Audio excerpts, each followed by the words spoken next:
darurat.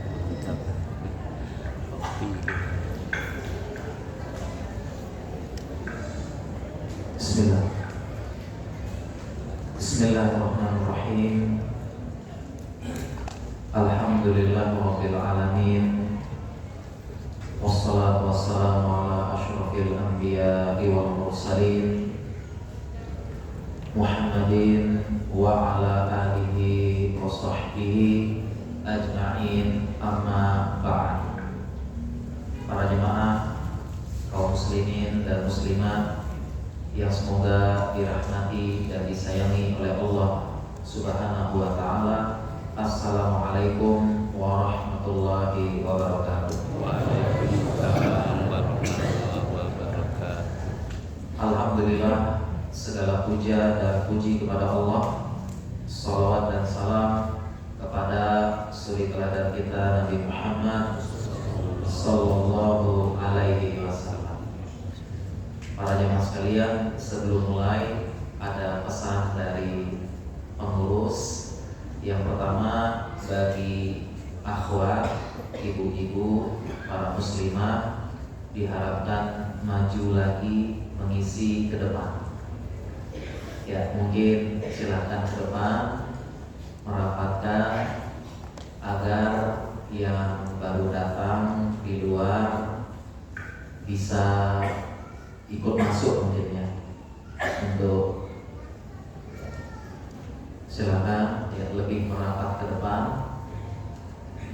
para akhwat ya, karena dari pengurus mengatakan masih ada yang datang ya. Kemudian yang ikhwan juga sama, ini ada informasi lebih merapat dan mungkin kalau saya berarti ke kanan ya.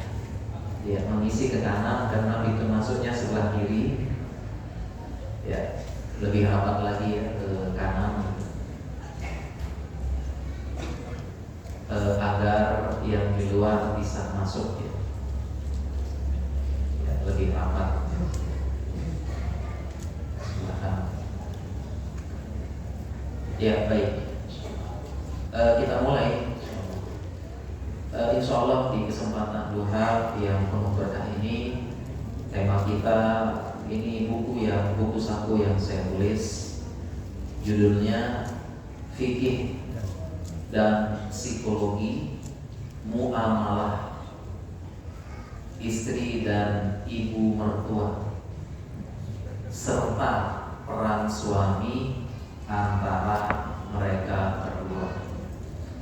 Ini pembahasan yang sebagian orang mengatakan pembahasan sensitif, dan inilah latar belakang kenapa saya menulis buku ini ya, bagaimana dalam Islam muamalahnya istri dan ibu mertua. Ini salah satu ya, permasalahan bagi sebagian orang ya, PR untuk membina rumah tangga yang lebih baik, kehidupan keluarga yang lebih baik. Kita bahas fikih, kemudian kita bahas juga bagaimana psikologinya,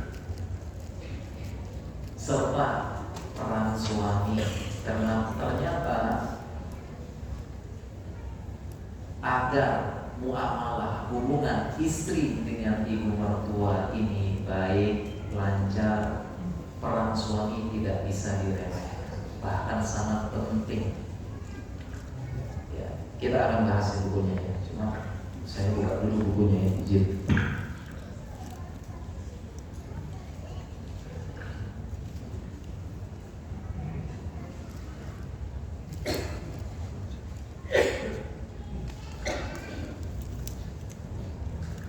Ini buku ini ya, memang kalau saya pribadi sering menulis buku-buku saku seperti ini, banyak.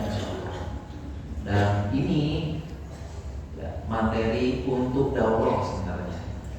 Saya susun untuk 4 sampai 5 pertemuan. Karena banyak kita bahas. Pertama sisi psikologinya, kemudian fikihnya. fikih mengatur, karena yang namanya kehidupan manusia pasti ada konflik of interest. Satu maunya begini, satu maunya begini. Sebagaimana dalam Islam diatur hubungan suami istri, suami pengennya istri begini, istri pengen suaminya begini. Islam agama sempurna diatur. Dalam Islam pun ternyata diatur juga ada fikihnya dalam Islam. Karena istri maunya begini, ibu mertua maunya begini, konflik of interest. Ada fikihnya dalam Islam. Kita harus belajar fikihnya. Di sini saya cantumkan fikihnya yang harusnya kita paham. Apalagi suami sebagai pihak penengah harus paham fikihnya. Contoh sederhana di sini, ibu mertua, ibunya suami pengen anaknya tinggal di rumah dia. Sedangkan kalau istri pengennya istri pengennya rumah sendiri, mandiri, gitu kan ya. Nggak mau tinggal di perumahan. Ada namanya perumahan Pondok Mertua Indah. Ada Pondok Sumarekon Indah gitu. Nah, ini ada Pondok Mertua Indah. Emang indah kehidupan di Pondok Mertua. Bener nggak ibu-ibu? Di situ ada fikihnya. Ada fikihnya diatur dalam Islam. Ada fikihnya juga bagaimana kalau tinggal di rumah, kemudian tinggal sama ibu, kemudian pesan ibunya tinggal tinggal bersama adiknya. Jadi misalnya suami istri tinggal di kota Bekasi, tiba-tiba ibunya bilang, "Nih adikmu dari daerah, dari Jawa mana gitu ya, adikmu itu mau sekolah ke Jakarta, boleh nggak adikmu tinggal di rumahmu?" Itu maunya siapa? ibu Ibu mertua. mertua. Kalau maunya istri gimana? Istri. Apalagi adik mertuanya perempuan, kalau apalagi adiknya itu perempuan, mantap ya, mata-matanya mertua. Enggak ya. Ini gimana? Konflik of interest ada fikihnya. Di sini saya cantumkan. Jadi Islam lengkap ternyata, ya, lengkap.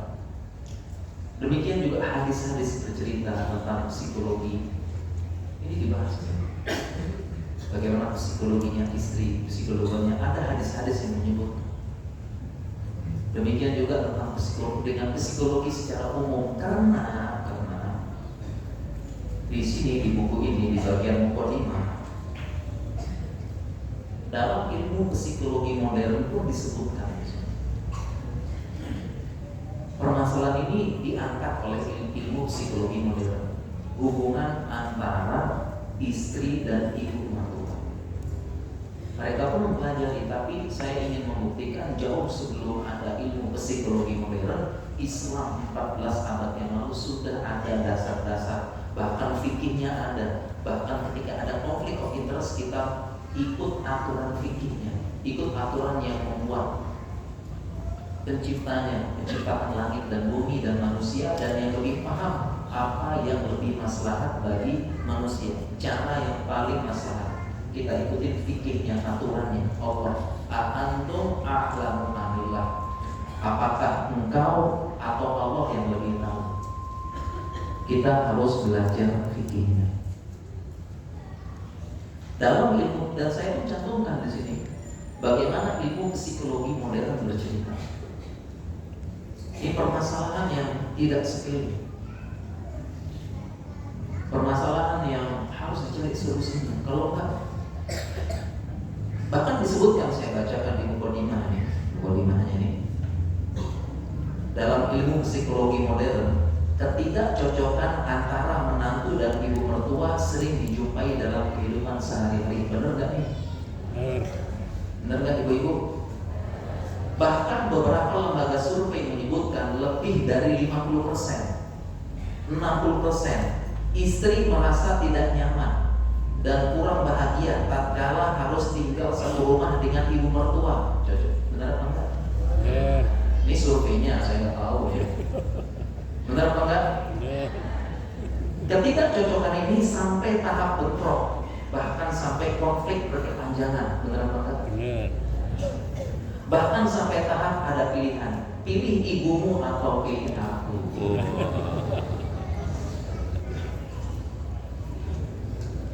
Benar? Benar. Ini saya tulis di buku ini. Bisa dicari sekarang dalam ilmu psikologi modern tema ini diangkat.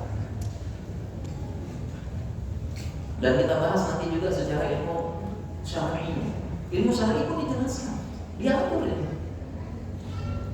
Dalam ilmu syar'i dijelaskan kenapa sampai ada fikihnya, sampai kalau ada konflik-konflik terus, oh ini yang mana? Ini yang didahulukan. Karena mengapa demikian? Karena dalam ilmu syariat disebutkan perempuan pakai perasaan. Banyak hadis-hadis menyebutkan perempuan itu pakai perasaan. Salah satunya innal mar'ata khuliqat min dilak. Sesungguhnya perempuan diciptakan dari tulang rusuk, dan syarah ulama terhadap hadis ini mendahulukan perasaan. Taqdimu syu'ur min duni mantiq. Mendahulukan perasaan daripada logika. Perempuan main. Dan perempuan diciptakan harus dengan perasaan karena dia mendidik anak, pegang anak. Kalau perempuan tidak diciptakan dengan perasaan, nggak bisa pegang anak, nggak bisa pegang anak. Itu hikmahnya. Allah ciptakan perempuan dominasi perasaan untuk pegang anak. Dia kuat pegang anak, gendong anak sambil masak, begadang bangun berulang-ulang, nyusuin anak karena pakai perasaan, sayangnya, rohimnya, rohmahnya. Laki-laki dominasi logika, ya. Coba tuh gendong tuh anak tuh. Bawa bapak gendong anak 1 jam aja, betah enggak? Betah enggak? Bapak-bapak gendong anak 1 jam doang. Atau ada challenge katanya, kalau challenge tantangan. Coba kan anak usia 6 bulan, anak usia 2 tahun, anak usia 6 tahun, pegang bapak-bapak seharian, ibunya pergi belanja. Pegang deh seharian aja. Kuat nggak bawa bapak? Enggak kuat. Karena kita ciptakan logika. Masing-masing ada hikmahnya. Ada hikmah. Jadi jangan salah-salah. Kamu sih pakai perasaan, aku sih pakai logika. Jangan. Masing-masing ada hikmah dan tugasnya. Nah, karena hadis-hadis menyebutkan perempuan pakai perasaan, hadis yang lainnya rifqan bil qawarir, hati-hati dengan gelas kaca, gampang pecah. Kalau sudah pecah, mau disusun tetap burem-burem. Perasaan, hadis ini syaratnya. Istri pakai perasaan, ibu mertua, ibu kita pakai perasaan. Nah, ini kalau ketemu petir-petir dan halilintar keluar. Jadi kalau istri ketemu ibu mertua, masya Allah, di depannya bunga, masya Allah, ibu cipika, tapi belakangnya halilintar juga. Cipika-cipiki, senyum gitu. Di belakangnya nih ada halilintar untuk naga, di sana batu singa, gitu ya. Depan bunga, gitu. Pakai perasaan. Dan ini pun ya dalam tanda kutip diaminkan, dibenarkan oleh ilmu psikologi modern tadi. Pakai perasaan apa? Kadang-kadang hanya karena permasalahan salah taruh tempat piring, jadi masalah tuh ibu sama istri sama ibu mertua. Salah menaruh, salah menata sofa, salah masak, jadi ini masalah ibu mertua dan istri. Hanya masalah karena pakai perasaan. Pakai perasaan. Beda kalau laki-laki mau santai aja. Makanya saya nggak menulis buku muamalah suami dengan bapak mertua, nggak laku bukunya. Nggak laku nanti kalau nulis gitu ya. Laki-laki logika, santai aja. Masalah-masalah sepele nggak usah mikir. Karena laki-laki berpikir yang lebih besar, berpikir masalah bisnis, membangun relasi, ke depan mikirnya, logika. Jadi masuk kalau sholat tarawih piring jadi stres, kepikiran. Ada laki-laki gitu. Makanya nggak ada muamalah bapak dengan ibu mertua, suami dengan bapak mertua, nggak ada. Bukunya nggak laku nanti. Nanti laki-laki itu. Tapi perempuan disebutkan dalam hadis dan benar dalam ilmu psikologi, main perasaan. Cuma masalah-masalah kecil jadi permasalahan, dipikirkan, dendam dan sebagainya. Nah, inilah Islam datang sebagai solusi.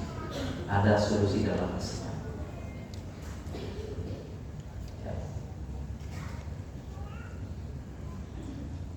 Kita lanjut ya, insyaallah. Jadi di sini kenapa saya sampaikan fikih? Fikih-fikihnya harus kita paham. Apalagi sebagai suami, banyak di sini fikih-fikih saya sampaikan permasalahan-permasalahan. Dalam psikologinya juga, masya Allah, ini diatur dalam Islam, lengkap insya Allah.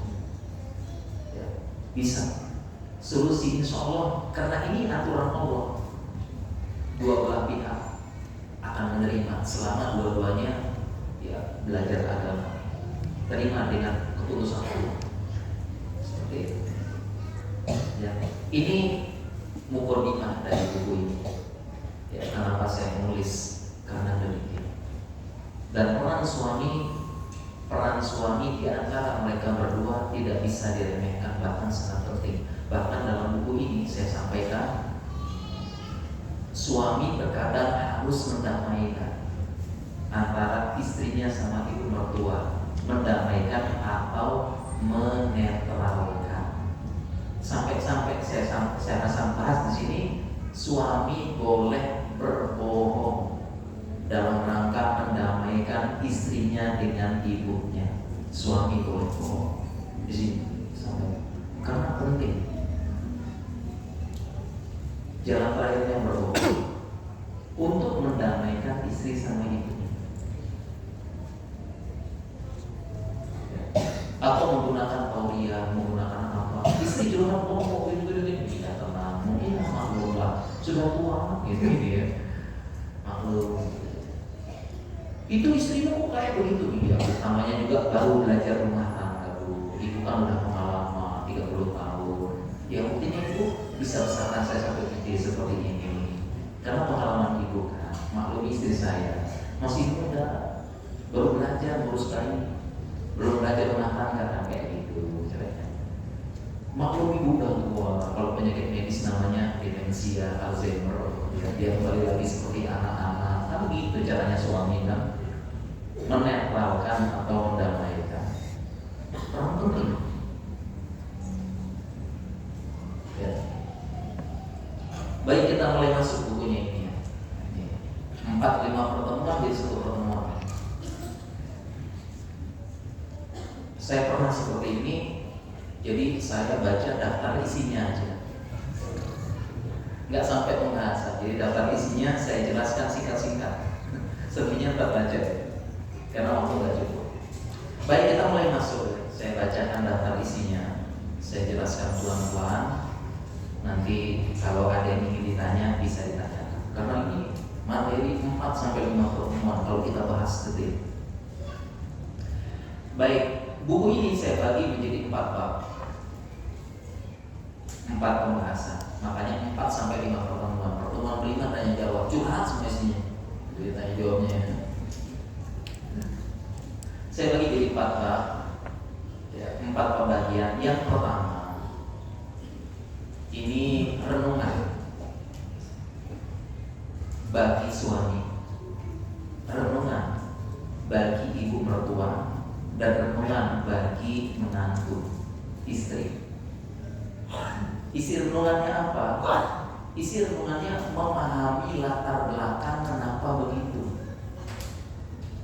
Kenapa ibu mertua seperti itu perilakunya kepada istri? Kok kayaknya zolim ya? Kayaknya. Kemudian memahami kenapa istri begitu.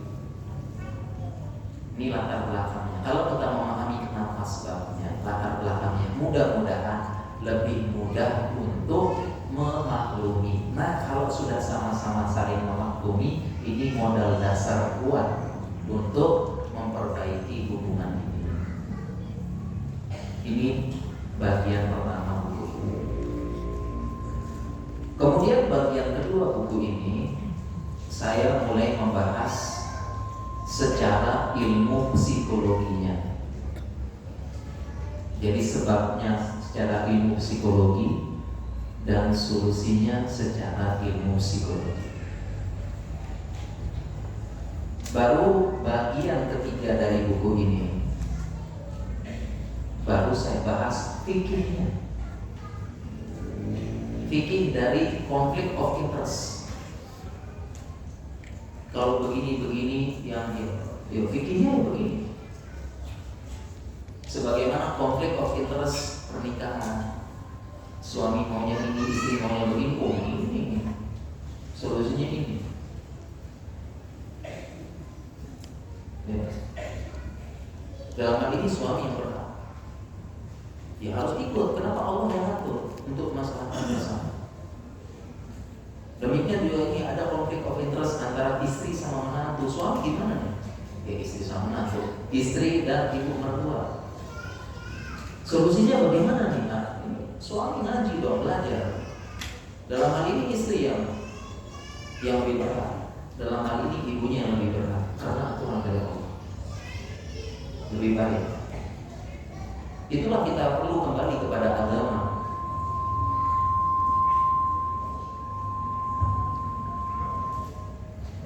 Itulah kenapa kita perlu kembali kepada agama. Karena betapa banyak konflik of interest di dunia ini. Kita mau ikut yang mana? Menangkan yang mana? Pakai perasaan siapa? Tidak akan habis-habisnya. Apalagi ini masalahnya dua-duanya pakai perasaan. Dua-duanya pakai perasaan. Istri pakai perasaan, ibu pakai perasaan. Ini mana yang diikuti? Jawabannya ikuti aturan Allah.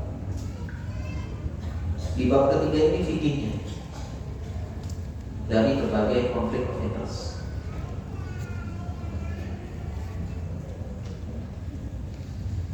Dan kemudian bagian keempat dari buku ini solusi bersama, ya, dan bagaimana menghadapi kalau ada konflik-konflik tadi. Solusinya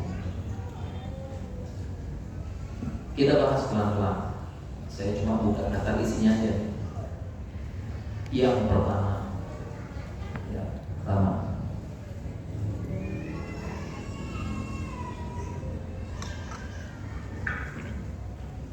bab yang pertama ini merenungan bagi bersama. Kita semua termasuk saya juga sebagai suami.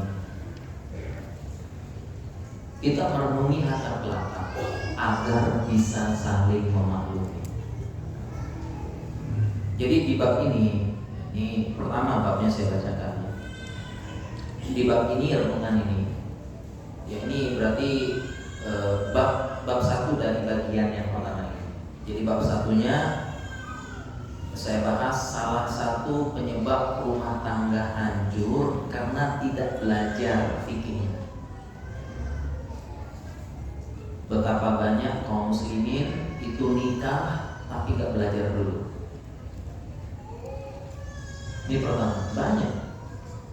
Harusnya kaum muslimin nikah itu al ilmu qabla al qaul wal amal, belajar dulu. Banyak di antara kita menikah insya Allah bismillah tapi gak belajar. Tidak belajar fikih nikah, tidak belajar hak-hak suami istri, tidak belajar muamalah. Jadi hidup berdasarkan mengalir saja, padahal harus belajar.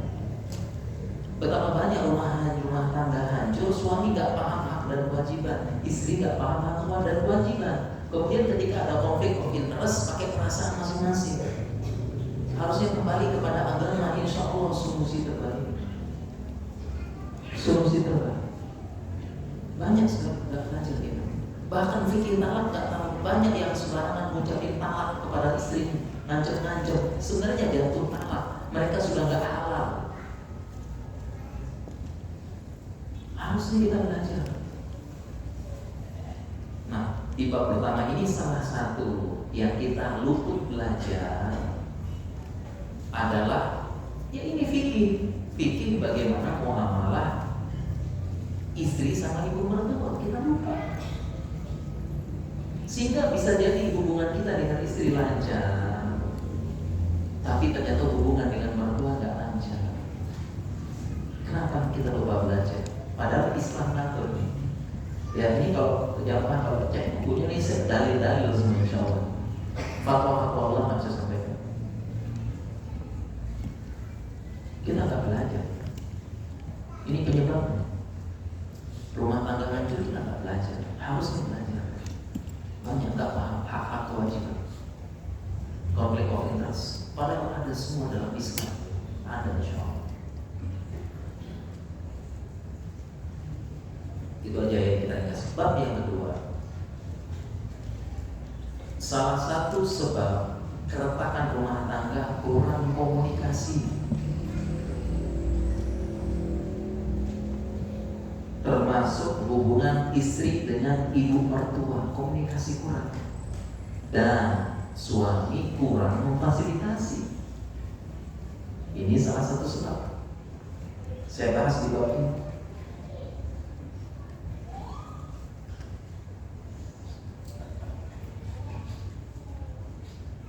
Suami kurang memfasilitasi. Jadi secara umum rumah tangga itu masalah komunikasi. Ngomong dari hati ke hati, dalam keadaan yang santai, tenang. Dan ini pernah kita bahas dalam kajian-kajian sebelumnya. Banyak sekali ajaran-ajaran Islam yang kita lalaikan tidak terlaksana. Makanya ini salah satu penyebab rumah tangga rusak, kita meninggalkan sunnahnya Nabi, kebiasaan Nabi. Apa itu? Yaitu ngobrol-ngobrol dengan istri sebelum tidur. Karena ditinggalkan kaum muslimin, rumah tangga jadi gampang retak dan gampang konflik. Meninggalkan sunnah dan kebiasaan Nabi apa? Ngobrol suami istri sebelum tidur. Saya pernah menyampaikan materi ini, hadis-hadis yang berbicara tentang ini banyak sekali, dan salah satunya saya nukil dalam buku ini. Saya bacakan salah satunya hadis dari Ibnu Abbas. Ibnu Abbas mengatakan, "Bitu inda khalati." Aku menginap di rumah bibiku Maimunah, istrinya Nabi. Berarti nginap di mana? Di rumahnya Nabi. Fatahadasa Rasulullah SAW ma'a ahlihi sa'atan thumma rafa. Nabi ngapain malamnya? Ngobrol sama istrinya, bibiku, barulah tidur. Dan banyak hadis-hadis lain. Ngobrol sebelum tidur. Dan ini kita pernah bahas secara psikologi. Kenapa? Ya karena itu kurang ngobrol. Dan kenapa malam? Ini hikmah hadis ini luar biasa. Kenapa malam? Karena malam anak-anak udah tidur, udah capek, anak-anak udah nggak ada, kemudian pekerjaan udah nggak ada. Kenapa malam? Mungkin suami istri sudah sama-sama menunaikan hajatnya, suami udah tenang pikirannya dan sebagainya. Lalu ngobrol hangat ya, sambil pelukan mungkin sambil apa gitu ya, ngobrol ya. Kepala istri ditaruh di bahu suami, kemudian suami itu sambil memeluk. Kan mantap tuh jemaah ya. Ini ada jomblo nggak hati-hati ya, nggak seindah kenyataan ya. Karena kadang-kadang istri nyium ketek suami bau, dan kalau suaminya kesemutan tangannya ya, memang itu jomblo-jomblo ya, memang indah di luar aja gitu. Ngobrol sehingga saat itu cerita curhat, maka saat itu semuanya tenang pikiran, suami habis menunaikan hajat, tenang ngobrol. Jadi saat itu tidak sedang panas, tidak sedang capek, tidak sedang lapar. Beda kalau nggak pernah ngobrol malam-malam, nggak pernah curhat malam-malam suami istri ya. Ada banyak konflik of interest dalam rumah tangga, disimpan, dipendam, diapa. Nah, ketika berkelahi keluar semuanya tuh, nggak terkontrol emosi, apa dan sebagainya. Ini rumah tangga rusak. Jadi salah Tidak pernah sama sekali ngobrol-ngobrol sebelum tidur. Dan ini pun dibenarkan oleh ilmu psikologi modern. Ini disebut dengan istilahnya pillow talk. Ini istilah psikologi modern, pillow talk. Ngobrol sama bantal. Jadi sebelum ada istilah pillow talk ini sudah ada sunnahnya Nabi. Nah, disinilah harusnya ketika ngobrol malam sebelum tidur. Nah situ istri cerita, Bang, tadi pagi ibu ke rumah, Bang. Kenapa ibu ke rumah? Iya, ke rumah main-main. Kenapa ibu? Iya Bang, itu semua dikomentarin, sofa dikomentarin. Lihat anak dikomentarin, ibu sekolah kayak gak pernah dikasih makan. Sakit hati, Bang. Habis itu ibu ke dapur, Bang. Ngapain? Komentarin makanan. Ya. Ini bisa masak gak sih? Ini anak saya ngajain tuh. Sering saya masak ini, dia puji-puji masakan saya.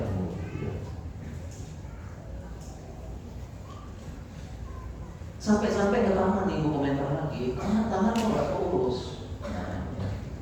Sakit hati saya, Bang.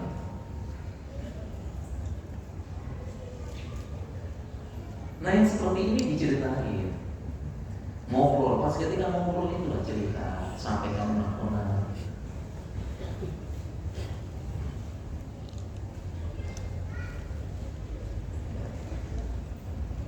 Sampai kamu Bang, ibu kok sering kirim masakan ke sini ya? Emangnya kenapa? Ya saya jadi insecure, nah, bahasa istilah Kenya. Insecure, Bang. Kenapa? Iya, jadinya saya mikir abang pernah curhat ke ibu masakan saya tidak enak. Jadinya ibu sering kirim masakan. Perempuan gitu main perasaan. Ya, main perasaan. Padahal niat ibunya bagus kan, masih pengen kirim masakan buat anaknya. Nah, begitulah kalau perempuan pakai perasaan. Nah itu cerita ngobrol ketika malamnya. Dan suami pun, nah ini suami punya peran penting di sini gitu ya. Posisinya ngobrol jangan jadi kompor buat meledakin gitu ya. Oh emang ibu bilang gitu ya? Ibu ini emang kayak nggak tahu kita ini aja gitu, jangan gitu kan. Jadi kompor suaminya gitu. Nah suaminya itu lah gitu ya. Yang malu namanya orang tua gitu ya. Nanti kita jelaskan di sini orang tua itu ya kembali jadi anak-anak lagi apa kayak gitu. Di sini saya sampaikan. Oleh karena itu, nah makanya dari hadis ini, nah ngapain Nabi SAW ngobrol-ngobrol sama istrinya malam-malam? Salah satunya mendengar curhat istrinya, ceritanya, apanya, didengerin. Memang sudah sunatullahnya suami itu dengerin, gitu. Walaupun ya dengerin doang, nggak di follow up, pokoknya dengerin aja kan. Dengerin. Ya. Nabi SAW mendengarkan cerita istrinya, dia dengarkan, dia apa. Dan dalam hadis yang lainnya ada pernah Nabi SAW bersama Aisyah, kemudian Aisyah cerita sebelum itu, cerita panjang lebar tentang hadis Abu Zarah bin Zarah. Hadis yang panjang sekali, Aisyah cerita panjang. Nabi SAW dengerin, padahal beliau capek seharian, tapi dengerin. Ya silakan baca hadis Abu Zarah bin Zarah. Itu kisah jahiliyah yang Aisyah cerita pada Nabi panjang nih. Kayaknya kalau cerita sejaman kayaknya. Tapi Nabi dengerin, bukan hanya dengerin, beliau pun komentar, menunjukkan beliau tuh nyimak, bukan sampai dulu gitu lah, iya mana gitu enggak, bukan dengerin gitu. Nah hendaknya kita memfasilitasi seperti itu. Ya, cuma sekarang, nah ini salah satu penyebabnya nggak pernah sama sekali. Ya, sunnah Nabi ini, kebiasaan Nabi ini nggak kita lakukan, karena sudah berganti. Sebelum tidur suami istri pegang apa ya mana? Waduh, kompak jawabnya nih.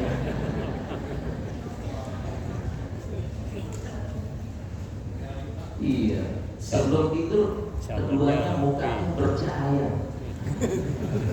Insyaallah hebatnya sebelum itu bercahaya enggaknya.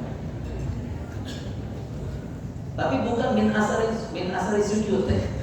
Si mahum fi wujuhi min asari sujud itu kan tafsirnya di hari kiamat bukan bercahaya. Karena ada asar sujud bukan sujud.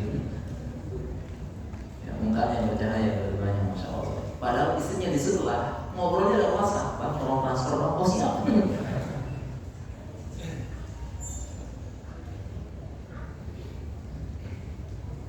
Jadi jangan sebelum tidur gadget, ngobrol.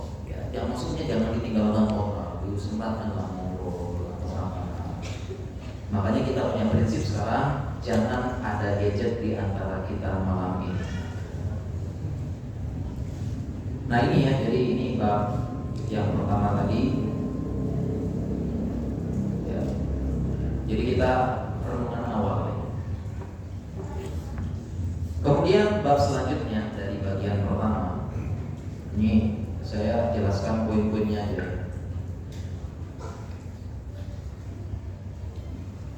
Bab selanjutnya, wahai ibu mertua, ini renungan bagi ibu mertua dan renungan juga bagi yang lain-lain dapat nih. Pokoknya bab pertama semua dapat. Wahai ibu mertua, sambutlah menantumu sebagai pendamping anakmu. Ini babnya. Di wahai ibu mertua, sambutlah menantumu sebagai pendamping anakmu. Jadi ibu mertua hendaknya memahami benar, karena menantunya dia, istri anaknya itu pendamping suaminya. Jangan dianggap sebagai rival, jangan dianggap sebagai saingan. Itu pendamping anakmu. Yang namanya pendamping, hunna libasul lakum wa antum libasul lahum. Namanya pendamping itu pakaian yang saling memakaikan. Kalau satu pakaian, satunya hangat, satunya nggak pakaian, satunya kedinginan, kan gitu. Ini perlu dipahami. Jadi kebanyakan renungan, sebagian ibu mertua itu menganggap anak menantunya itu adalah saingan atau rival. Nggak benar, pendamping. Sehingga renungannya begini, kalau menantumu itu stres, tertekan karena dianggap saingan, maka yang stres juga anakmu. Karena mau nggak mau dia pasti curhat sama suaminya mikir juga gitu. Kan dia pengennya memberikan tekanan kepada menantunya, anaknya disayang.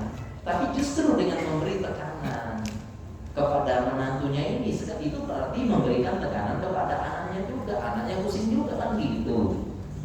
Nah ini perlu dipahami bagi para ibu mertua. Jangan, sambutlah, itu pendamping anakmu. Karena apabila istrinya, anaknya, atau menantunya bahagia, istrinya bahagia juga, dan sebaliknya seperti itu. Ya. Jadi ini dipahami banget sama ibu mertua. Memberikan tekanan, saingan, itu anaknya juga stres, kepikiran. Jangan. Kemudian selanjutnya, yang namanya istri itu kan dibawa sama suaminya. Istri dibawa oleh suaminya umumnya kan. Dibawa ke kampung siapa? Suami umumnya begitu. Nah sehingga nih menantu itu adalah orang baru di lingkungan tersebut. Karena kebanyakan kasus di Indonesia kan kalau nikah itu istri dibawa ke kampung suami, tinggal di mana? Rumah suami, rumah orang tuanya. Maka dia itu orang baru di lingkungan suaminya, orang baru. Maka ibu mertua perlu menyambut dengan kehangatan, dengan keceriaan, supaya menantunya tidak canggung, bisa berbaur dengan lingkungan dengan keluarga suami yang baru, apalagi menantunya tinggal di rumah dia, tinggal di pondok mertua indah, ya PMI. Di sini banyak ya pondok Bekasi Indah, pondok Sumarno Indah. Di samping begini renungan bagi ibu mertua. Ya. Jadi disambut ya, kasih kehangatan sebagaimana dia hangat di rumah.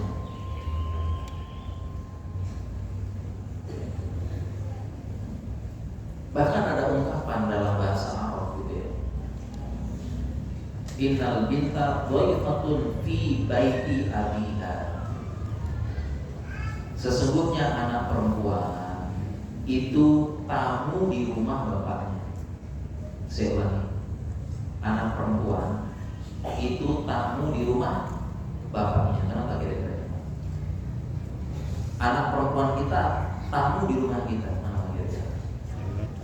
Karena anak perempuan kita itu cuma sebentar sama kita, cuma sebentar. Anak perempuan kita, makanya sampai-sampai dibilang tamu. Dia datang sebentar bertamu masa kecil. SMP udah mondok, SMA udah mondok, udah kuliah. Cuma berapa sih? 12 tahun, 15 tahun, 17 tahun. Dia bertamu sebentar di rumah kita, anak perempuan. Apalagi kalau mondok, dia cuma bertamu 2 pekan, hiburan. Bertamu 2 pekan, sebulan di rumah kita. Habis itu apa? Pergi lagi. Tamu di rumah dia, anak perempuan. Pergi lagi dia di situ, cuma bertamu sebentar. Setelah itu anak perempuan nikah, dibawa suaminya. Habis cuma bertamu, datang liburan sebentar, berapa hari, pergi lagi. Itu anak perempuan, makanya disebut tamu. Sebentar. Beda sama anak laki-laki. Anak laki-laki ya kadang-kadang jaga kandang.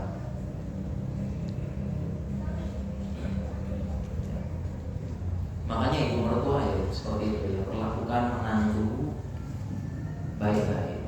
Dia tamu, dilepas sama bapaknya. Terlebih kalau ibu mertua punya anak perempuan juga, mau nggak anak perempuannya diperlakukan sedemikian oleh ibu mertuanya? Mau nggak? Kan nggak mau. Makanya ini renungan agar ibu mertua menyambut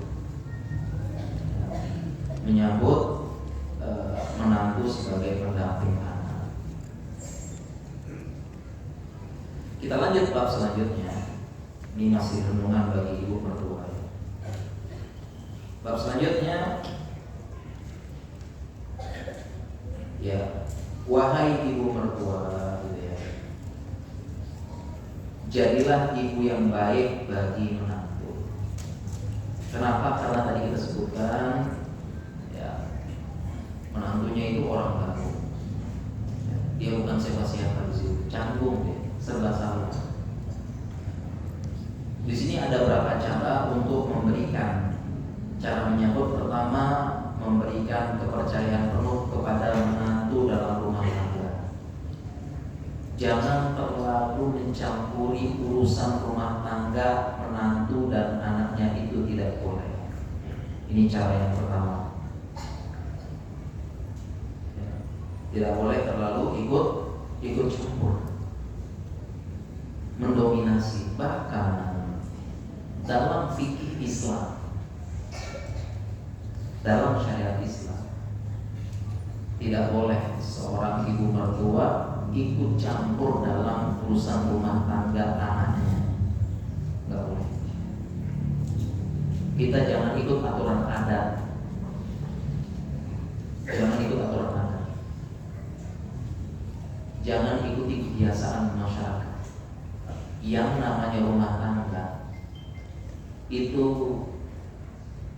privacy. Tidak boleh ada satupun ikut campur. Kecuali nanti Islam mengatur ya, ada boleh diintervensi, hakim boleh ikut campur, apa boleh.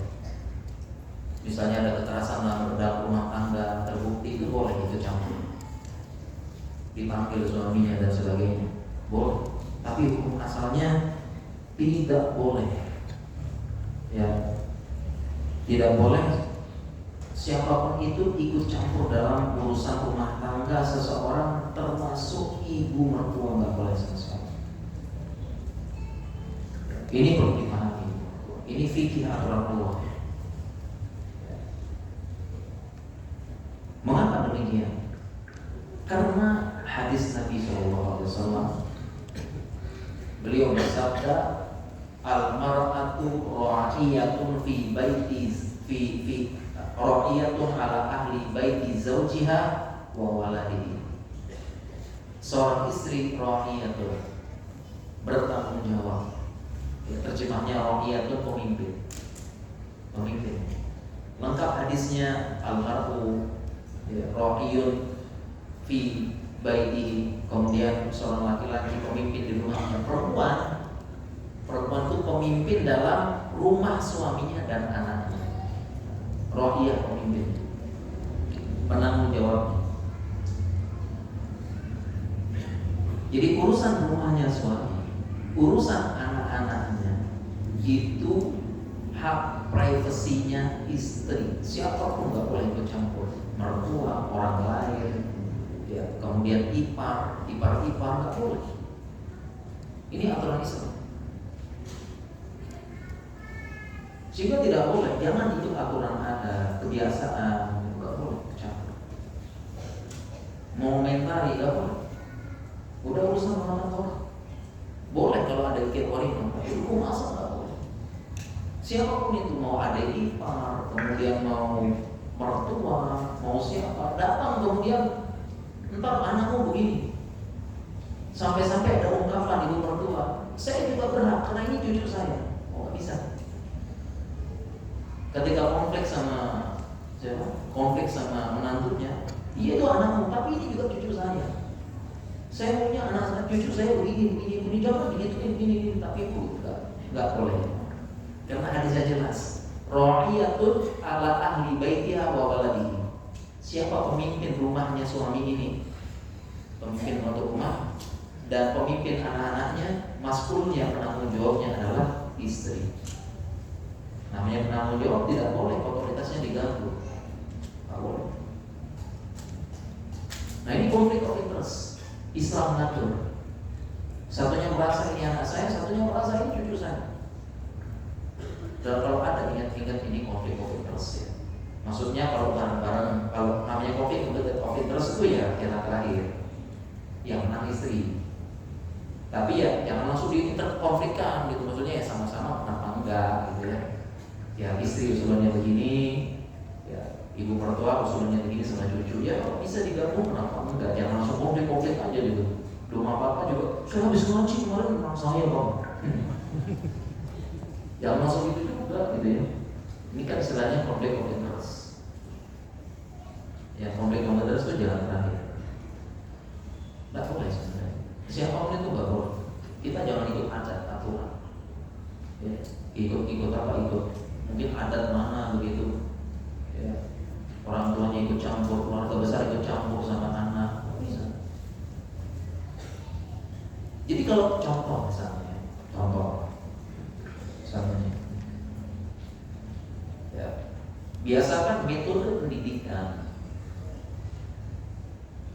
atau mengurus anak antara ibu mertua yang notabene-nya itu generasi baby boomer namanya. Sedangkan anak sekarang generasi milenial. Kalau anak kita dengan Gen Z, cucu kita Gen Alpha. Kan beda cara mendidik anaknya, cara urus anaknya antara generasi baby boomer sama milenial aja udah beda.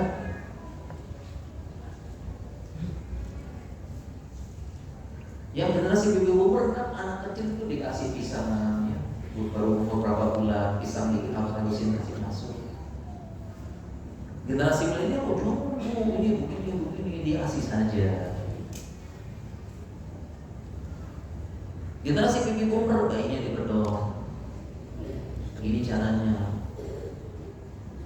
Jadi pas kelahiran cucu pertama, apalagi cucu pertama ini rebutan. Cucu pertama rebutan antara siapa? Istri. mertua. Ibu mertua sama menantu urusan. Ya, dikit-dikit datang ke rumah karena cucu pertama soalnya. Dikit-dikit bahkan ada kecepatan bisa diculik kan nih cucunya nih. Nah, diculik ke rumah nenek sampai sana masuk gula, masuk tepung, masuk apa dulu gitu ya. Nah, ini konflik terus. Ketika dinasihatin, Bu, jangan dikasih pisah kan begini-begini loh. Ini udah dari dulu memang kita begini. Itu suamimu buat kayak gitu karena saya gitu. Udah kalah maksudnya. Keluar jurus ngomong kasur. Kalah. Kasih pisang, kasih air sapan, air pancin, kasih apa gitu. Konflik baru ngurus anaknya. Ya.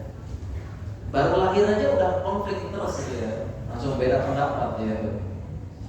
Ini dibedong, ditungkepin, cara gendongnya begini, caranya begini. Ya. Kalau ibu-ibu, kalau generasi ibu Umar pas bayi itu langsung ditaruh di pundak, langsung dipok ini zaman sekarang jangan Bu, itu barusan ada video viral dari influencer kalau dipok gini bayinya goyang-goyang nggak boleh gitu. Udah beda. Konflik terus. Nah, solusi dalam Islam memang dalam hal ini istri. Dia yang punya anak, dia yang mengandung, dia yang melahirkan. Islam nggak boleh kecampur. Yang boleh adalah yang kasih masukan baik-baik. Tapi keputusan tetap di tangan dia. Dialah pemimpinnya.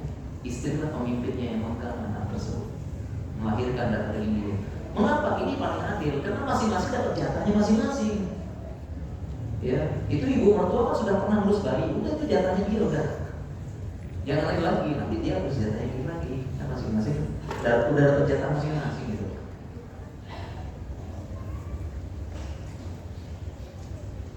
Ini hadis itu luar biasa, seolah-olah mengerti psikologi manusia.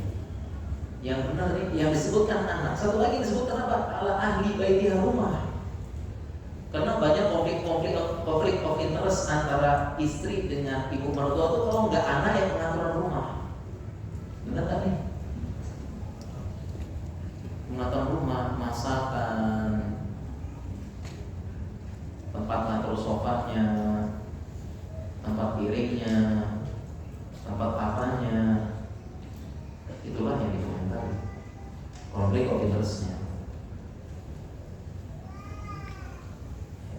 Nah, ini perlu dipahami masing-masing seperti itu. Kemudian bagaimana menjadi ibu mertua yang baik ya? Tidak terlalu sering memberikan nasihat, apalagi kalau tidak diminta. Ini kan kadang-kadang ibu mertua lebih pengalaman berumah tangga, menghadapi berbagai macam rumah tangga, pengalaman ibu mertua ya. Nah, ketika main ke rumah anaknya, lihat mantunya ngatur rumah, gergetan kayak gini, nyubi ini. Lihat menantunya ngurus anak, geleng-geleng, ngurus anak kayak gitu. Nah, nggak tahan, langsung komentar, nasihat ini gini loh. Nah, yang perlu dipahami bagi ibu mertua, yang perlu dipahami adalah itu menantunya itu kan masih belum punya pengalaman. Wajar kalau ngurus anak misalnya ada yang kurang, ngurus rumah juga yang kurang, karena dia apa? Pengalaman, baru pengalaman. Berbeda dengan dia yang sudah pengalaman puluhan tahun. Nah, sehingga kalau masih masukan jangan ngegas gitu. Sebagaimana dulu dia pas belajar, awal-awal dia ngurus anak kan dia juga gak langsung bagus kan, itu ibu mertua dong paham bro. Dulu dia juga awal-awal ngurus rumah tangga gak langsung hebat semuanya kan, belajar dari kesalahan dulu. Dan memang manusia psikologinya begitu. Banyak yang yang ketika merasa pengalaman, ketika menerapkan pada orang lain kayaknya langsung bisa gitu. Dan ini paling banyak ketika dihadapi ketika ngajarin orang naik mobil.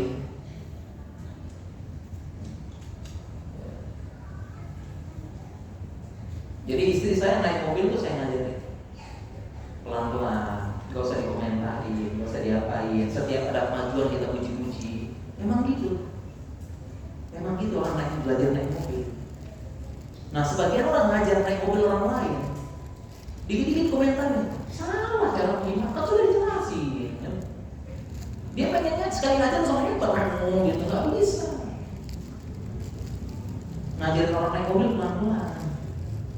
Mana sedikit jadi pelan-pelan, karena dia takut, dia lambat pelan-pelan. Ada progres dikunci langsung. Jangan langsung di sini biar gimana sih, udah diajarin. Kan pengkolan nggak tahu mana, gitu. Nggak boleh kayak gitu, orang takut nanti. Kapok, istri saya bilang gitu, nggak mau. Akhirnya saya ngajarin, nggak sampai mobilnya. Sebagian kita begitu. Padahal lupa, dulu kita belajar mobil gimana pas awal kita belajar mobil? Pelan-pelan semuanya, baru masuk dikit kayak mati gitu kan. Dulu kita belajar mobil juga langsung jos gitu, pelan-pelan sebenarnya. Naik gigi aja pelan-pelan. Dulu kita belajar mobil gimana? Berapa kali mobil lecet? Nabrak sana, nabrak sini. Belum belajar naik mobil kan? Nah ini pas ngajar orang pengen langsung bisa, langsung advance kayak kita. Kebanyakan kita begitu.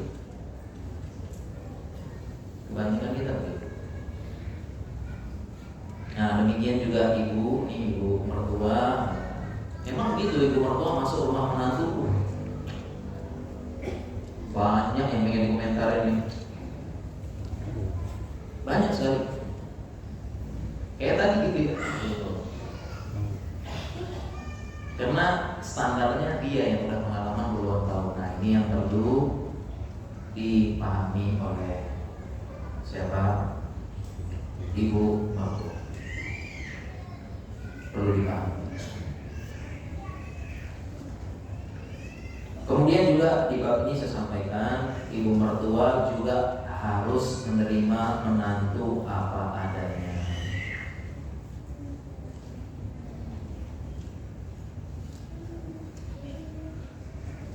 Karena sebagian mertua itu ya tadi ya, dia refleksikan menantu itu terhadap dirinya yang udah pengalaman.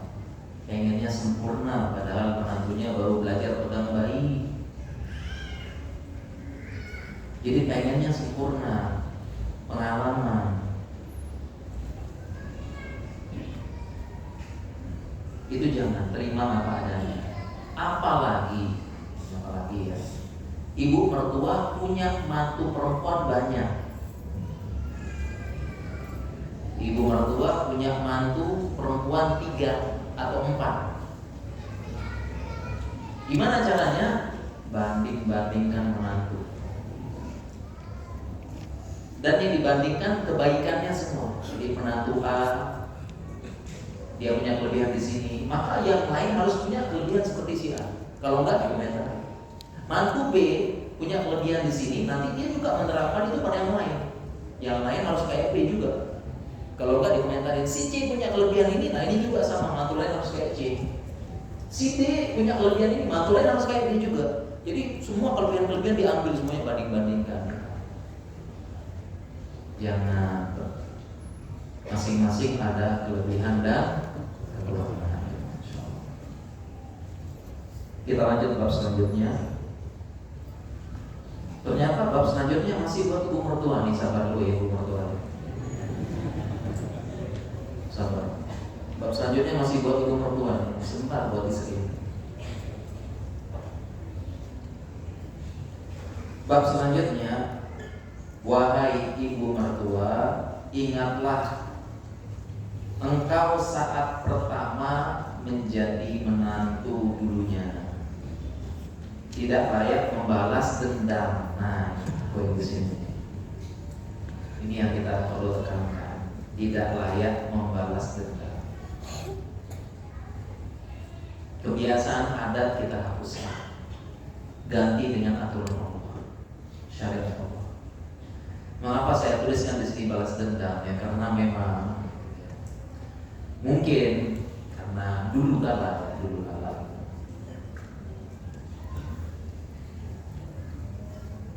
adat dan sebagainya. Sebagian saya akui, saya baca-baca sumber, beberapa adat itu masih ya, keluarga besar, ibu, bapak ikut campur dalam rumah tangga seseorang.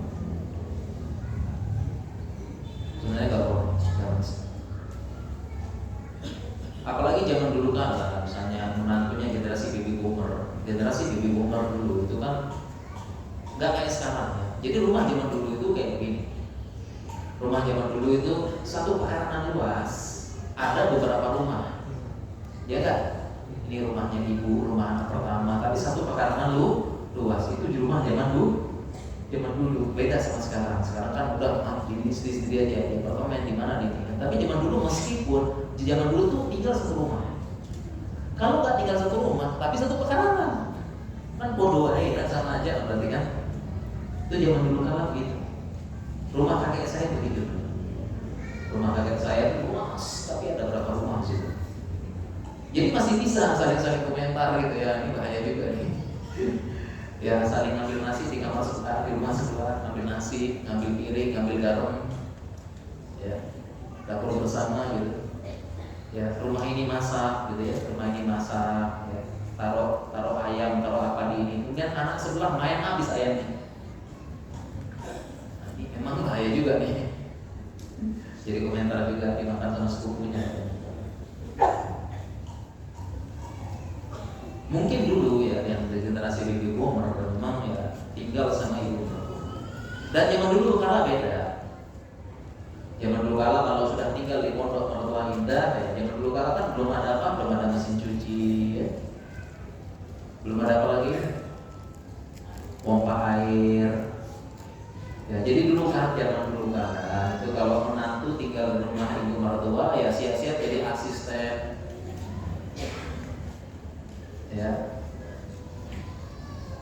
yang namanya tinggal di rumah ibu mertua ya nimba air, pompa air, masak air, kemudian apa namanya Nyuci. apa lagi? Kalau laundry, nyuci zaman dulu mah nyuci, nimba air, cukur pakaian, kalau hujan angkat pakaian, setrika. Nah, itu konsekuensi tinggal di pondok mertua indah banget kan ya? Untuk dikenal kan gitu zaman dulu ya. Nah sekarang sudah beda zaman. Mungkin pengen seperti itu. Dulu saya jadi menantu kayak gitu, tahu diri. Ya tinggal itu saya nggak usah disuruh, udah pagi-pagi bangun subuh, kemudian saya pompa air, timba sumur, kemudian saya masak apa itu begitu. Saya di rumah mertua dulu. Saya tahu diri. Ini apa istrimu ini? Subuh-subuh belum bangunnya jam 9. Bangun langsung ke dapur nyari makan, nggak apa gitu. Mulai ya. Banding-bandingkan. Mulai membandingkan. Mulai dalam tanda kutip balas dendam. Nah ini yang saya sampaikan di poin ini. Yang berlalu sudah berlalu. Jangan sampai ada perasaan balas dendam. Ya, karena kita udah kembali ke syariat. Memang benar butuh ikhtiar, butuh apa, tapi jangan sampai ikut campur dalam rumah tangga orang. Boleh kasih masukan, boleh kasih nasihat, tapi keputusan tetap di tangan yang punya rumah tangga. Ini aturan Islam. Ya, intinya jangan ada perasaan belakang.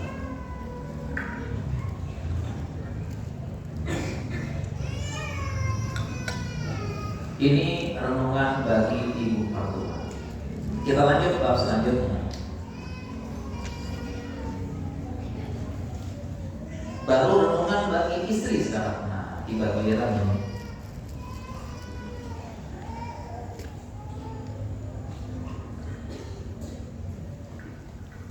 Di bab selanjutnya, di bab 1, ini renungan bagi istri.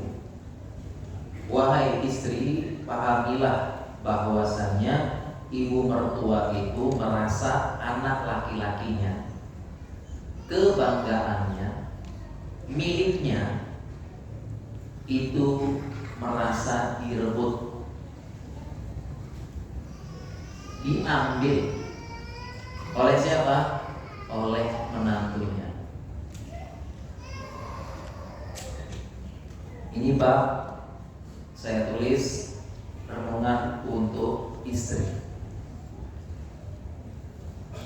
Dengan memahami latar belakang ini, semoga bisa memaklumi. Jadi para istri itu perlu merenungi yang namanya ibu mertua itu merasa anak laki-lakinya itu miliknya, kebanggaannya sebelum pernikahan, sebelum dia nikah. Anak laki-lakinya kebanggaan dia. Seorang ibu mertua merasa dia yang melahirkan anak laki-lakinya, dia yang menyusui, dia yang besarkan. Tempat dia kembali ketika yang kecil itu nangis, ketika anak laki-lakinya jatuh, hancur, maka tempat kembalinya ke ibunya. Ibunya yang membesarkan, menguatkan, dia didik dengan sabar, dia kasih motivasi, dia dukung, dia besar, sampai akhirnya anak laki-lakinya sukses jadi orang besar, kedudukan. Jadilah anak laki-lakinya hebat, diandalkan, dibanggakan, dan sebagainya. Dia bangga, anak laki-lakinya sukses. Kemudian tibalah masa panennya, usianya sepuh, gantian ingin bersandar kepada anak laki-lakinya, pengen mengandalkan anak laki-lakinya.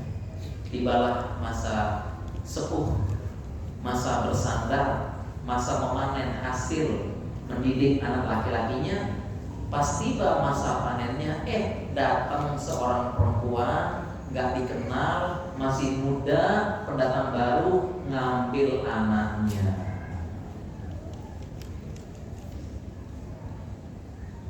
Bukan hanya mengambil anaknya dari kehidupannya.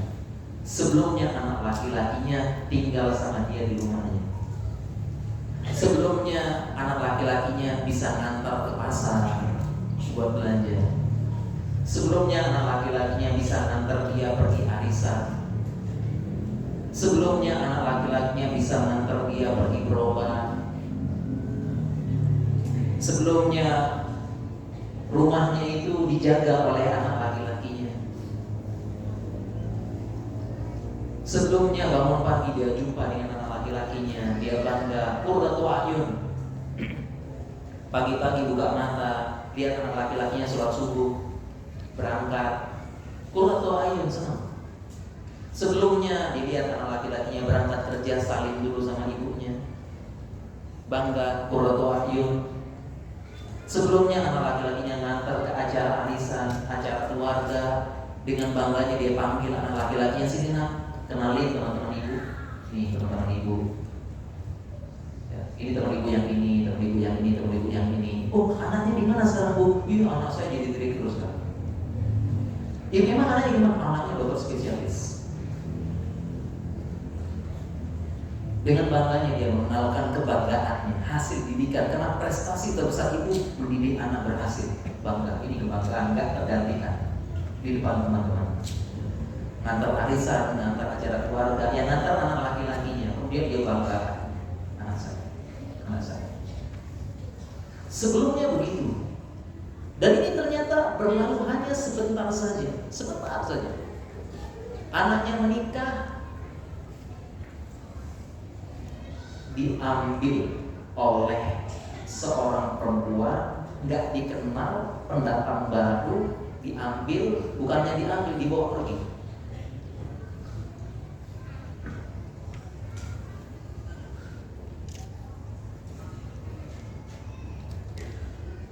Dibawa pergi dari kehidupan.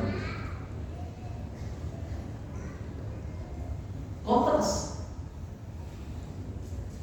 Pagi-pagi sudah nggak ada lagi anak laki-lakinya bangun sholat subuh, ngaji di teras. Mana pemandangan itu hilang? Pagi-pagi udah nggak ada lagi anak laki-lakinya pamit, cium tangan, berangkat kerja dulu, doain mau dapat rezeki. Nggak ada, hilang. Sudah nggak ada lagi anak laki-lakinya ngantar ke pasar, ngantar ke arisan, ngantar ke mana. Nggak ada lagi. bilang.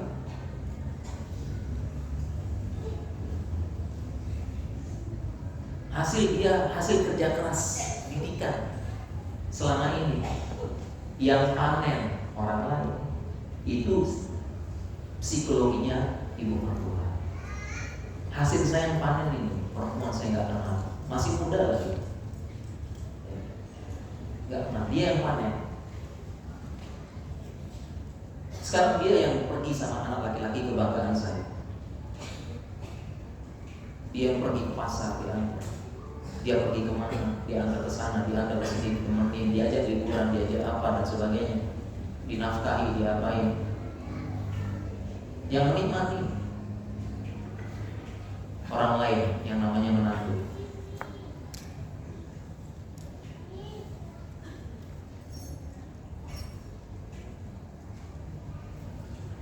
Dan sangat kontras. Banyak sekali sebenarnya ibu mertuanya ibu sedih, antara sedih dan gembira ketika anak laki-lakinya nikah. Antara sedih dan gembira. Gembira karena dapat jodoh untuk kehidupan dia lebih baik. Sedih karena ditinggal anak laki-lakinya.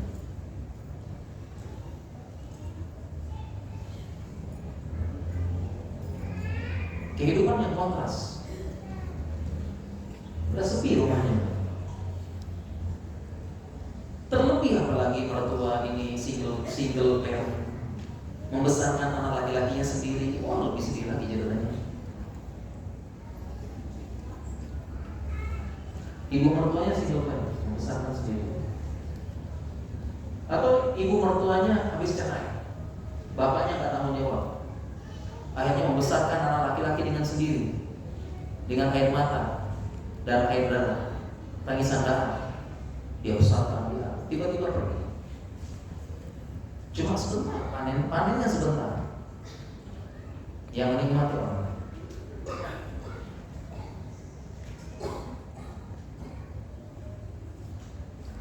Nah, sehingga ini yang perlu dipahami oleh para istri dan para menantu. Perasaan ini yang perlu dipahami.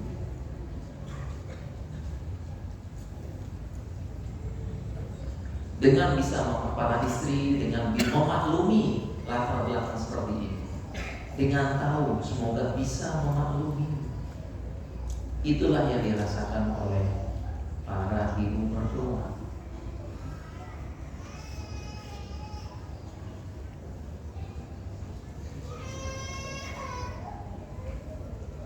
Jadi memang sensitif.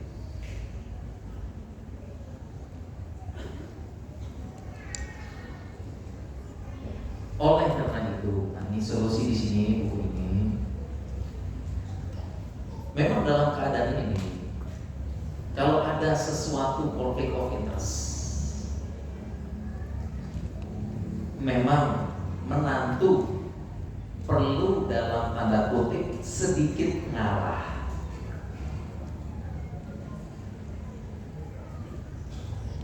Dalam hal ini istri atau menantu, dalam hal ini ketika ada konflik of interest memang perlu sedikit aja ya, sedikit ngalah. Karena saya pernah bilang ngalah, diprotes sama jawabannya dengan Ustaz, kalau ngalah terus bisa nggak waras kita Ustaz?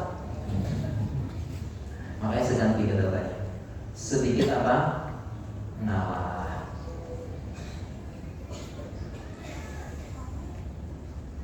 Faktor yang kedua, kenapa sedikit ngalah? Karena ya perintah Islam kita ihtiram secara umum kepada orang yang lebih tua, apalagi itu orang tua suami kita. Perlu sedikit apa? Mengalah. Tenang ibu-ibu ya, saya pakai kata sedikit. Saya tekankan sedikit karena habis kajian itu langsung diprotes sama ibu-ibu, Ustaz kok ngalah sih? Lama-lama nggak waras kita Ustaz. Sedikit ngalah dengan dua alasan tadi. Dan kemudian maksudnya mengalah di sini bukan artinya ngalah ya.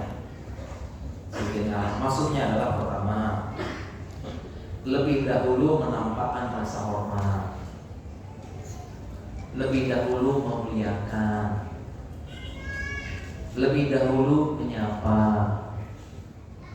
Dan itu memang ada dasar ya sama orang tua. Laisa minna ma la yarham shaghirana wa lam ya'rif syarafa kabirana. Ini kan hadis Nabi. Bukan bagian dari kami yang tidak menyayangi yang kecil, yang muda, dan juga tidak menghormati yang tua.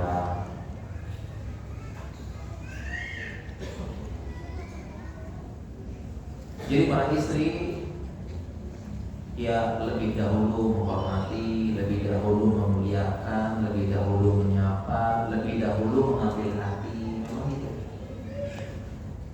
Lebih dahulu memberikan hadiah dan yang lain.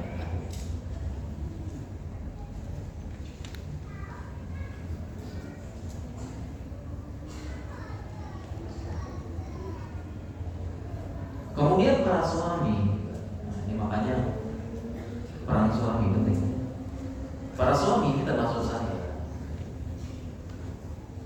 kita jangan cuek dengan perasaan yang dialami oleh ibu kita. Sedih.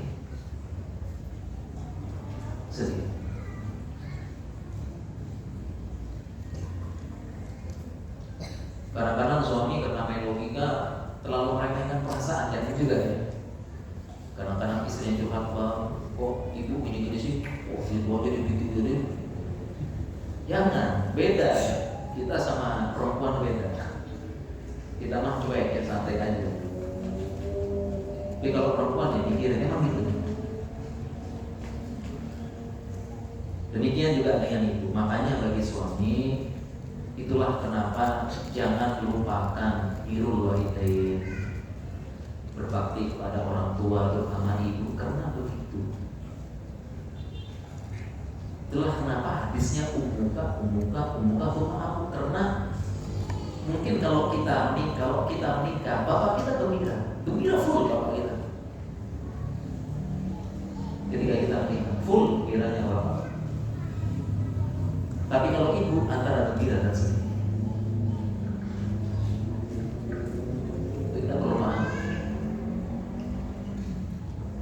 Sehingga para suami ya, jangan ini juga aspek ini diperhatikan juga.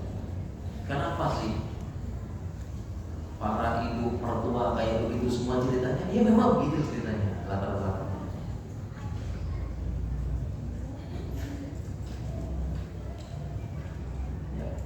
Makanya supaya tidak terjadi begitu, kita jangan lupa berbakti sama ibu kita. Sebagian laki-laki ketika menikah lupa dengan orang tuanya. Lupa. Begitu nikah jalan-jalan terus sama istrinya. Nah, bulan madu kesana kesini jalan-jalan sama istrinya. Bulan madu kesana, liburan kesana liburan kesini, ibu dilupain.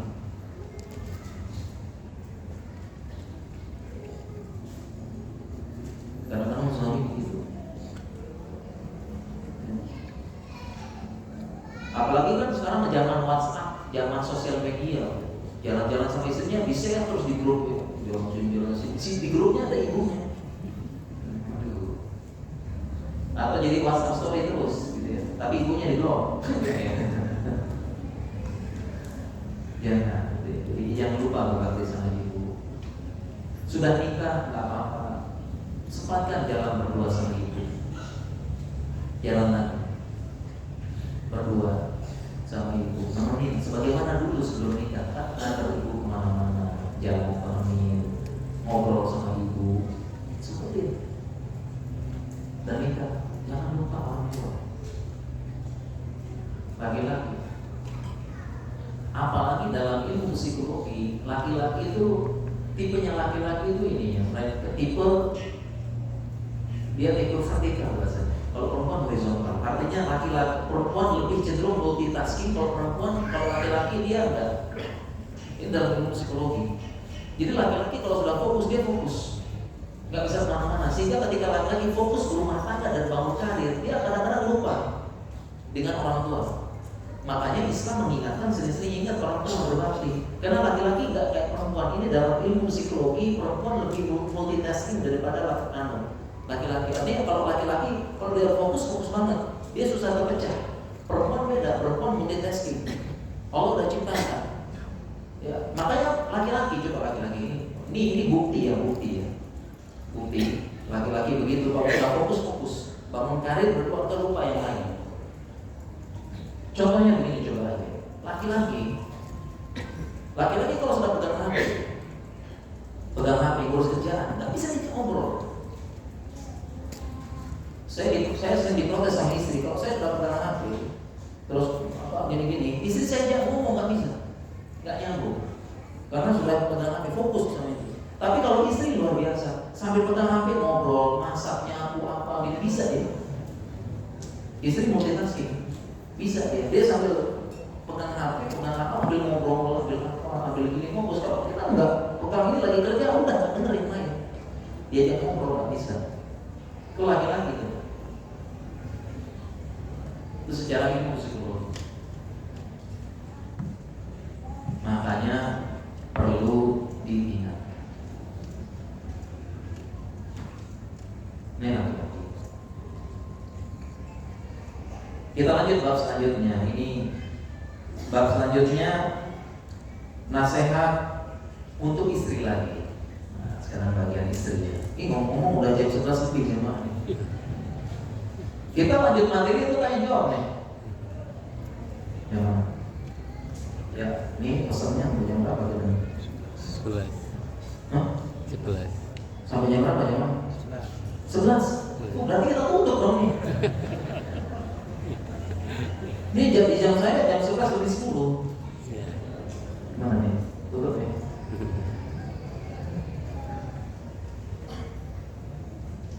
Atau kalau dari DKM sampai jam berapa kita ikut yang punya masjid aja nih. Saya jangan sampai melanggar aturan.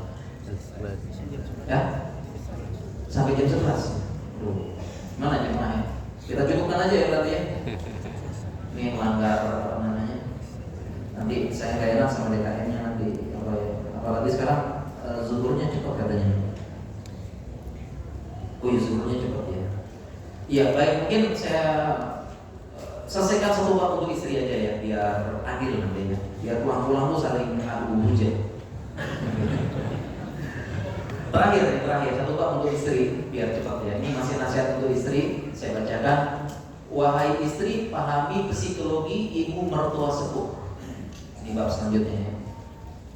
Wahai para istri, pahamilah psikologi ibu mertua sepuh, karena bisa kembali seperti anak-anak lagi. Jadi kenapa ibu mertua kayak gitu sensitif gini? Karena dia secara psikologi kembali menjadi anak-anak, nggak bijak, nggak ngatur ucapan, nggak ngontrol pikir, nggak ngontrol pembicaraan, tidak tahu situasi, karena kembali menjadi anak-anak lagi. Ngambekkan, itulah orang tua. Dan ini disebutkan dalam Al-Quran, siklus kehidupan manusia. Jadi jauh sebelum ilmu psikologi, Al-Quran sudah jelas. Saya bacakan ayatnya. Allahul ladzi khalaqakum min dhafin tsumma ja'ala min ba'di dhafin quwwatan tsumma ja'ala min ba'di quwwatin dhafan wa syaiban. Siklus kehidupan manusia Allah sebutkan. Allah lah yang telah menciptakan kalian min dhaf, dari kelemahan. Tafsirnya bayi, masih anak-anak, bayi diurusin, dicebokin, dimandikan, disuapin. Tsumma ja'ala min ba'di dhafin quwwah. Setelah lemah jadi kuat, jadi remaja, dewasa, hebat, bisa ini berkarya dan sebagainya. Tsumma ja'ala min ba'di quwwatin dhafan wa syaiban. Setelah muda tadi kembali menjadi dhaf, lemah lagi plus syaibah, plus uban. Ini siklus kehidupan. Anak kecil, dewasa, anak kecil lagi tapi plus uban. Kalau anak kecil dimandiin, dicuciin, dicebokin, diapain, orang tua juga begitu. Sampai-sampai ada orang tua yang dimandiin, dicebokin. Kalau anak kecil naik stroller ya, orang tua naik kursi roda. Sama nggak? Persis dalam Al-Quran. Kalau anak-anak ngambek, anak-anak tantrum, anak-anak nggak kontrol perbicaraan, nyerocos doang, tiba-tiba nyerutuk, nggak merhatiin orang lain, sama. Orang tua juga sama, ngambek, nyerocos memperhatikan perasaan orang, ngambekan, marah, ya, dan sebagainya, tidak bijaksana. Nah, ini para istri perlu memahami ibu mertua itu sampai tahap itu. Mudah-mudahan dengan memaklumi ini, insya Allah jadi lebih lapang dada. Para jamaah sekalian, kita cukupkan. Sudah saya duga 4-5 pertemuan ini baru sampai halaman 18. Itu pun saya persingkat. Kapan-kapan kalau saya balik ke sini lagi, tolong diingatin, kita lanjutin yang ini ya. Mau nggak nih? Dilanjutin aja mah. Oke, kita lanjutin. Mudah-mudahan saya bisa kembali lagi. Kita lanjutkan. Kita belum ke bagian fikihnya yang paling penting. Fikih. Di sini kalau saya baca ini ya, fikihnya biar nggak penasaran.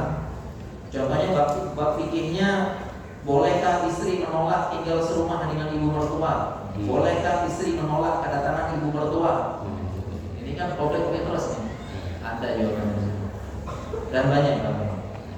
Mungkin demikian bisa kita sampaikan para jamaah. Dan mohon maaf yang tidak bisa tanya jawab begini, kalau pertanyaannya dijilid jadi buku jadi nggak bisa tanya jawab, waktunya kurang. Dan kita doakan mudah-mudahan rumah tangga kita bisa sakinah mawaddah, mudah-mudahan para istri bisa kompak dengan ibu mertuanya, dan mudah-mudahan para suami paham dengan peran dia sebagai suami dalam rangka ya membersamai istri dan ibunya. Subhanallahumma bihamdika, asyhadu an la ilaha illa anta, astaghfiruka wa atubu ilaik. Assalamualaikum warahmatullahi wabarakatuh.